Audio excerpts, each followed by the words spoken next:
Greetings everyone. நம்ம டெய்லியும் banking and SSC point of வியூல கரண்ட் அஃபேர்ஸ் கொஸ்டின்ஸ் பார்க்குறோம். இன்னைக்கு என்ன கொஸ்டின்ஸ் இருக்கு அப்படிங்கிறத பார்ப்போம். So first one, ISRO targets to launch Venus mission by which year அப்படின்னு கேட்டிருக்காங்க.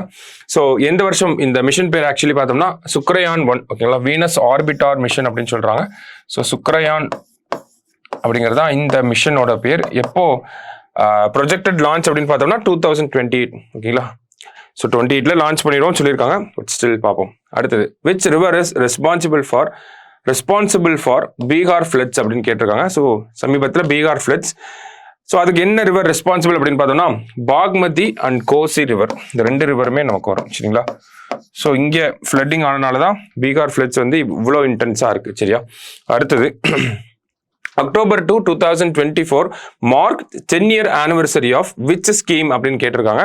ஸோ October 2, 2014ல நமக்கு ஸ்வச் பாரத் மிஷன் அப்படிங்கிறது வந்திருக்கும், ஓகேங்களா. ஸோ அந்த ஸ்கீமோட 10-year anniversary தான் நம்ம பார்க்குறோம், சரிங்களா, நேற்று ஆக்சுவலி.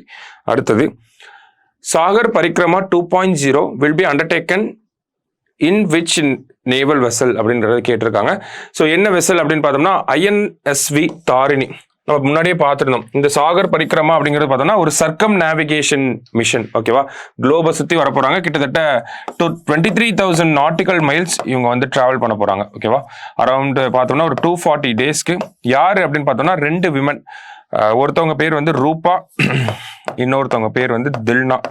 ஸோ இவங்க 2 பேரும் தான் இந்த மிஷன்ல குளோபை சுற்றி வர போறாங்க. ஸோ அது எந்த வெசல்ல, எந்த நேவல் வெசல்ல போக போறாங்க அப்படிங்கிறதான் கேள்வி. INSV தாரிணிலிருந்து. ஸோ INSV மந்தோவி அப்படிங்கிறது பார்த்தோம்னா நமக்கு கோவால இருக்கு. இங்க இருந்து தான் INSV தாரிணிலிருந்து இவங்க கிளம்பி போயிருப்பாங்க. அந்த நேவல் பேஸ்ல இருந்து கிளம்பி இருக்காங்க, சரிங்களா. ஸோ அதுதான் இந்த ஒரு கொஸ்டின். அடுத்ததா பார்த்தோம்னா, how many interventions are planned under Dharti அப ஜன்ஜாத்திய கிராம் உத்கர்ஷ் அபியான் பேக்கேஜ் அப்படின்னு கேட்டிருக்காங்க. ஸோ நேற்று நம்ம பிரைம் மினிஸ்டர் இந்த ஸ்கீம் வந்து லான்ச் பண்றாரு, சரிங்களா. ஸோ இந்த ஒரு ஸ்கீம் பார்த்தோம்னா ஒரு அம்பர்லா பேக்கேஜ் அப்படின்னு சொல்லுவாங்க. ஆல்ரெடி எக்ஸிஸ்டிங்கா இருக்கக்கூடிய ஸ்கீம்ஸை ஒரு பேருக்கு கீழே ட்ரைபல் பீப்புளுக்கு கொடுக்க போறாங்க. ஆக்சுவலி ஜன்ஜாத்திய அப்படிங்கிற டேர்மை பார்த்தாலே நமக்கு ட்ரைபல்ஸ் அப்படிங்கிறது ஞாபகத்துக்கு வரணும், சரிங்களா. ஸோ ட்ரைபல் பீப்புள்ஸ்க்கு ஆல்ரெடி இருக்கக்கூடிய ஸ்கீம்ஸை ஒரு இன்டகிரேட்டட் அப்ரோச்ல நமக்கு கொடுக்க போறாங்க. ஸோ எவ்வளவு ஸ்கீம்ஸ் அப்படின்னு பார்த்தோம்னா, எவ்வளவு இன்டர்வென்ஷன்ஸ் இருக்க போகுது அப்படின்னு பார்த்தோம்னா 25 இன்டர்வென்ஷன்ஸ் இருக்க போகுது, சரியா. ஸோ இன்னைக்கு 5 கொஸ்டின்ஸ் பார்த்துருக்கோம். தேங்க்யூ.